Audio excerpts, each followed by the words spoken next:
Stop! They are suddenly quiet, staring at him. And be quiet for a moment and listen to me. I don't need to know any more, neither do you. This girl killed herself and died a horrible death, but each of you helped to kill her. Remember that. Never forget it. He looks from one to the other of them carefully. But then, I don't think you ever will. Remember what you did, Mrs. Burling. You turned her away when she most needed help. You refused her even the pitiable little bit of organised charity you had in your power to grant her. Remember what you did. My God, I'm not likely to forget. Just used her for the end of a stupid drunken evening, as if she was an animal, a thing, not a person. No, you won't forget. He looks at Sheila. I know. I had her turned out of a job. I started it. You helped, but didn't start it. You started it. She wanted 25 shillings a week instead of 22 and sixpence. You made her pay a heavy price for that, and now she'll make you pay a heavier price still. Look, Inspector, I'd give thousands. Yes, thousands. You're offering them money at the wrong time, Mr. Burling. He makes a move as if concluding the session, possibly shutting up a notebook, etc., then surveys them sardonically. No, I don't think any of you will forget. Nor that young man Croft, though he at least has some affection for her and made her happy for a time. Well, Eva Smith's gone. You can't do her any more harm, and you can't do her any good now either. You can't even say I'm sorry, Eva Smith. That's the worst of it. But just remember this. One Eva Smith has gone, but there are millions and millions and millions of Eva Smiths and John Smiths still left with us, with their lives, their hopes and fears, their suffering and chance of happiness, all intertwined with our lives and what we think and say and do. We don't live alone. We are members of one body. We are responsible for each other.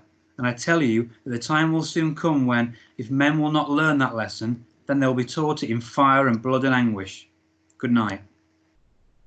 He walks straight out, leaving them staring, subdued and wondering. Sheila is still quietly crying. Mrs. Burling has collapsed into a chair. Eric is brooding desperately. Burling, the only active one, hears the front door slam, moves hesitantly towards the door, stops, looks gloomily at the other three, then pours himself out a drink, which he hastily swallows. So it's interesting to note at this point that all of the Burlings are devastated. There's a moment of utter silence on the stage where they're kind of affected by the inspector's speech. But the puzzling thing here is, if it's an investigation, why is the inspector left right now?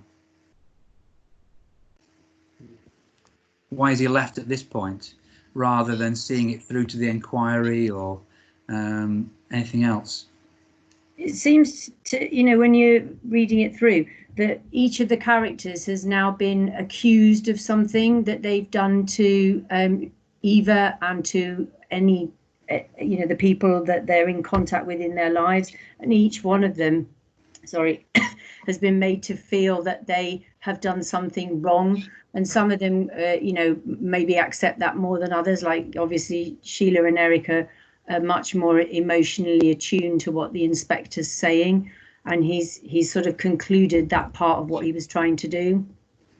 I always look at this moment as the opportunity for the Burlings. There is a chance for them, and it's almost like the inspector's given them an overview of what's happened, who's responsible or partly responsible, and then they have a chance now to make a decision as to whether or not I need to change. You're right, I was wrong. And make a change for the better. So it's left up to them, if you like, to kind of make that decision, and you'll see whether or not they do or don't. I think that links to the context as well. So if you go back in sort of history, you've got the First World War, which started to create a lot of social change, and it was as if society had the chance to change to make the world better after the First World War and the horrors of it, and it was kind of up to them to make the world a better place after the horrors of the First World War. And as we obviously know in history, it didn't. So it's going to be really interesting when we restart the next section of reading to focus on the reaction of the Burlings and seeing whether they have learned, whether they have improved, or whether they haven't.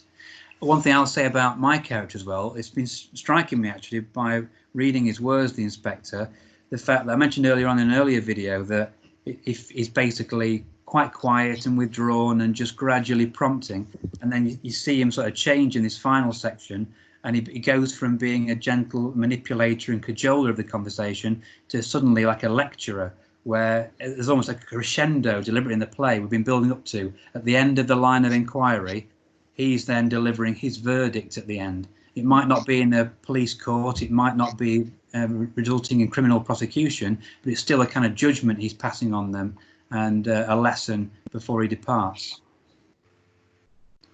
Okay, I think we'll stop there.